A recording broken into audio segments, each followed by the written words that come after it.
if you're listening to this right now, chances are you almost certainly have one of the world's biggest ride-sharing apps on your phone. Oh, for sure. You tap a button, a car shows up, then, well, in minutes, you're exactly where you need to be. It's kind of a miracle of modern logistics, isn't it? It really is. And that convenience is why a company like Uber is set to handle, what, over 150 million monthly users by 2025? And Lyft has tens of millions more just in North America. Right. We use them because they're fast, they're efficient, Mm. and they've just completely changed how we get around. And that's the hook, isn't it? Our sources show that this seamless convenience is built on what you can really only describe as a profound and often unseen Faustian bargain. A Faustian bargain. The entire multi-billion-dollar infrastructure, it relies on this vast, continuous data collection. It's what the sociologist Shoshana Zuboff called the model of surveillance capitalism. So the equation is simple then. You're trading your personal mobility data, where you are, when you're there, who you are, for a cheap, fast ride. Exactly. I mean, the systems need an incredible amount of data. We're talking location pings every few seconds, device IDs, your payment info, all of it. Just to make the match and price the ride. Right, to do it dynamically. But here's the critical pivot. The data stack that enables all that efficiency is the very same stack that creates these massive, persistent vulnerabilities for you, the user. So our mission today is to do a deep dive into those specific risks.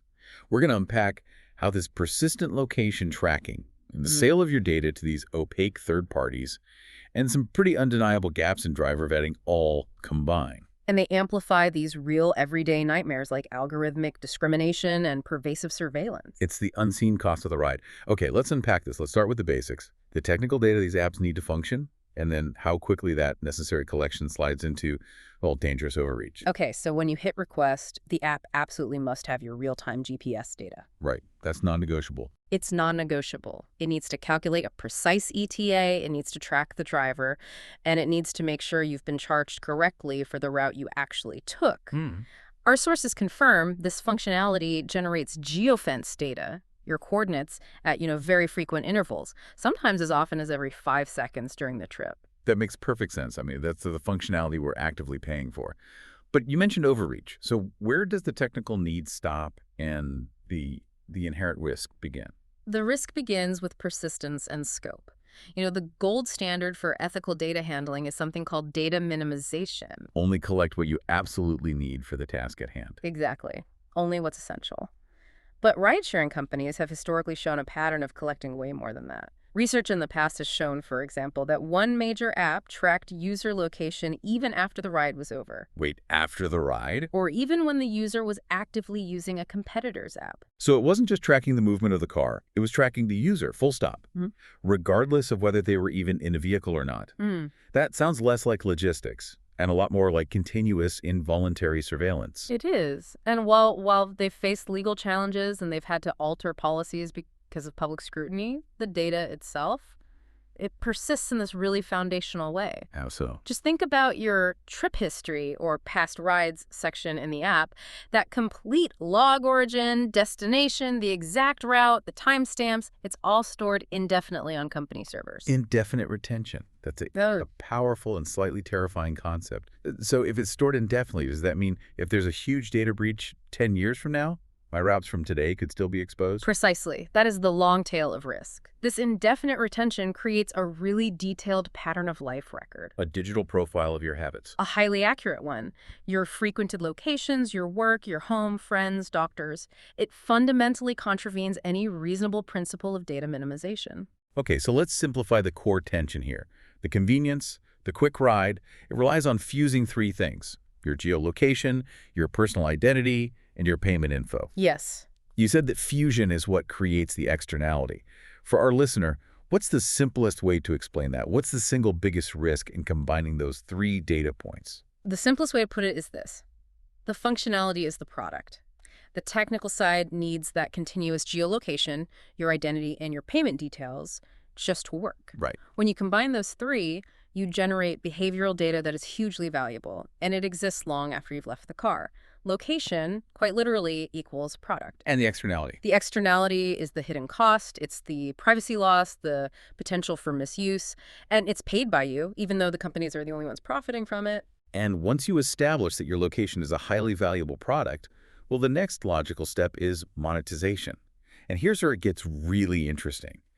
Because the downstream use of this data can impact things you would never, ever connect to your ride, like your personal finances. That is the pivot point for surveillance capitalism. The platforms monetize this huge amount of aggregated data, even if they scrub it and claim it's de-identified.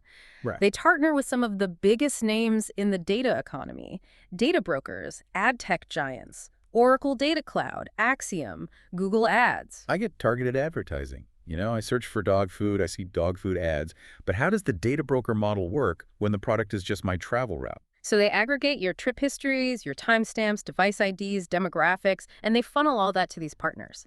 Our sources highlight that Uber's 2023 privacy policy, for example, explicitly allows de-identified data sharing for business purposes. And business purposes could mean what? It could mean promoting things like local bars or restaurants near your frequent drop-off zones. It's micro-targeting based on your mobility. Okay, so if I take a lot of rides to a certain area, I might see ads for businesses there. That's, irritating, but it feels like standard ad tech. Right. You mentioned this also impacts insurance premiums, though, which is a massive leap. It's way more than irritating. It's a profound, life-altering impact because it crosses over into financial discrimination. How?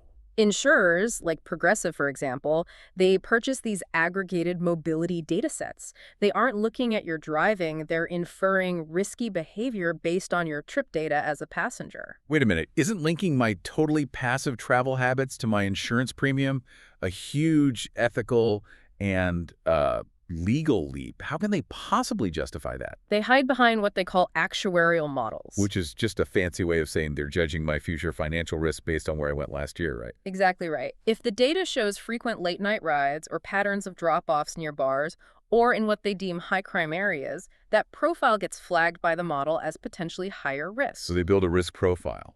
And that profile, linked to your general identity, can then be purchased by the insurer. And what's the real-world consequence for you, the listener, when your history gets flagged by an insurer? The consequence is immediate financial harm. It's algorithmic discrimination. A 2025 Consumer Reports study actually found this kind of profiling can lead to auto insurance premium hikes of 15 to 20%. 15 to 20%. Just for having one of these inferred risky profiles.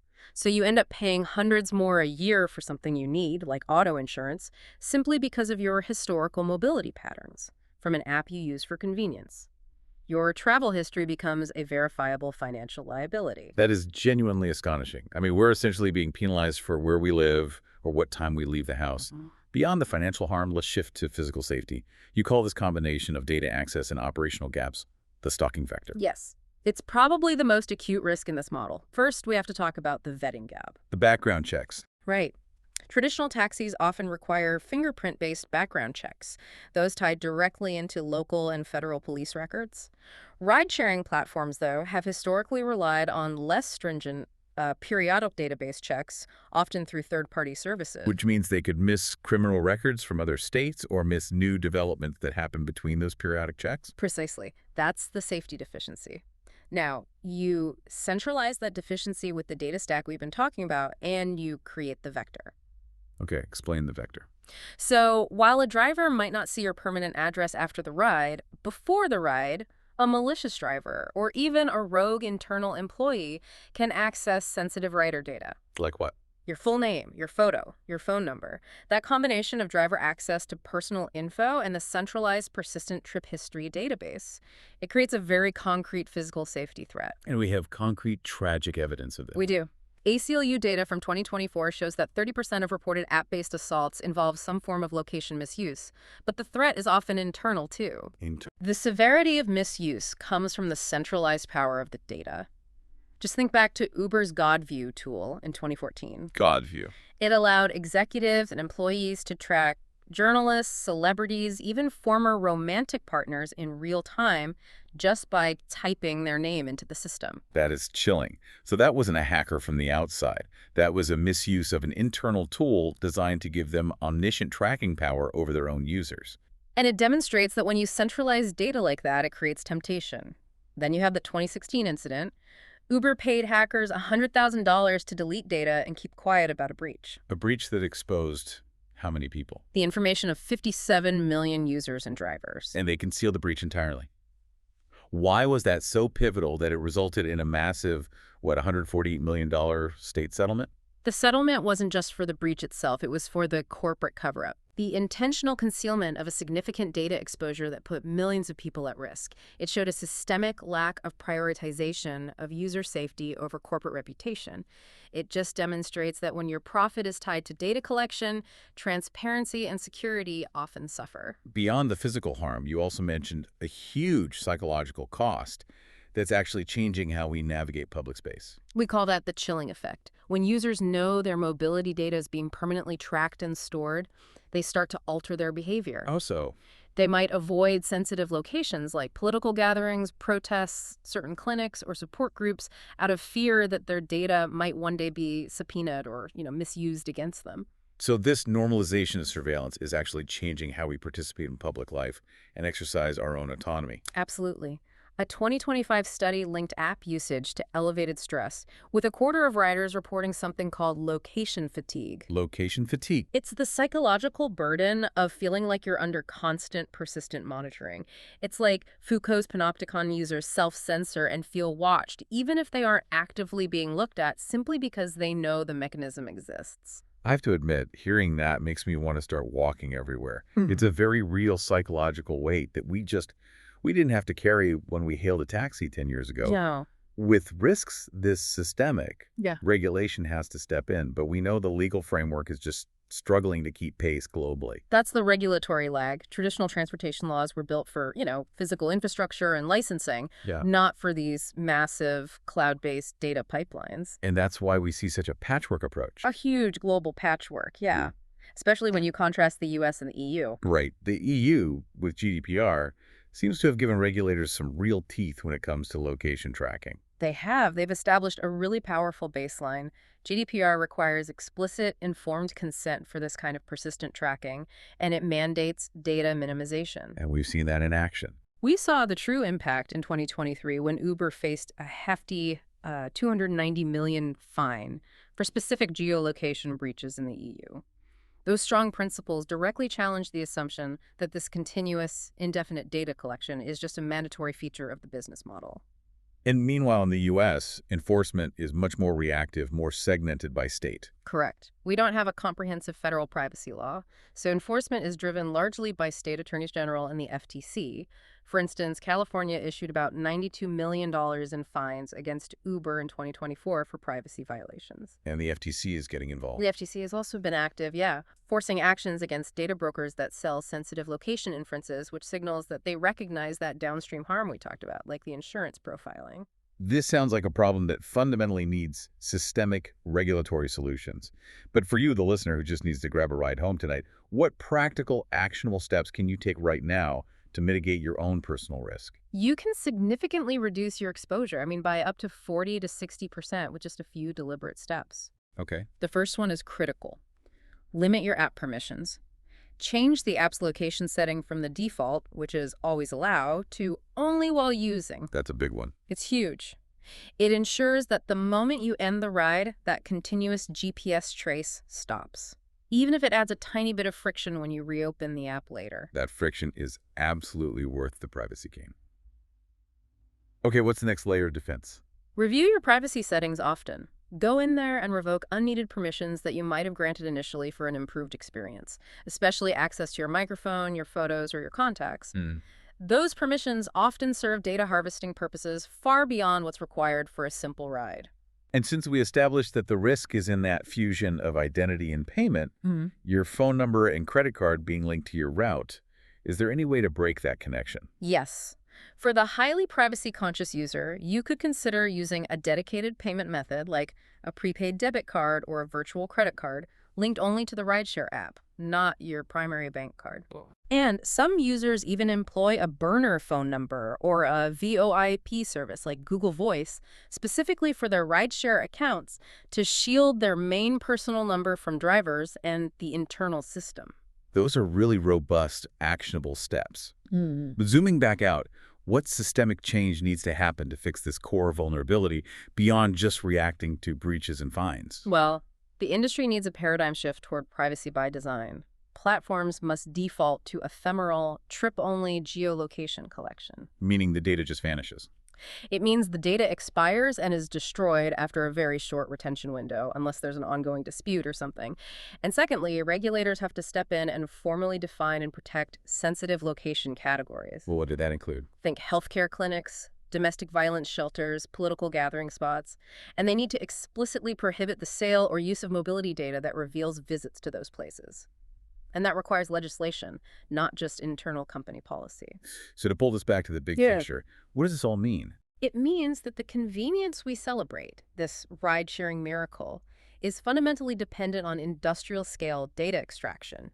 This isn't just a side hustle for them, it is the core business model. And that model creates a system. It creates a system where privacy and safety are perpetually secondary to monetization.